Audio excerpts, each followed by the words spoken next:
Какво е това? Ще купуваме гласове. Само такова не бях купувал още. Джаро влиза в парламента.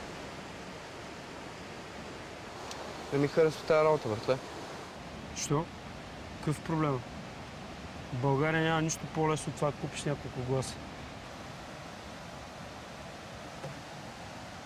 Режисьора, нали знаеш, че това няма да го направя дори и на кино? Куката гласове не купува. И кажи на сценаристите да мислят като пишат. Какво пречи в тази държава се направят и честни избори най-накрая?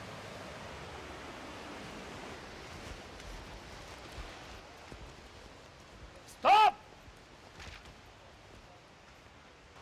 Живота няма втори дубъл. Няма и пренаписване на сценарий. Един път изгубиш ли достоинството си, връщане назад няма.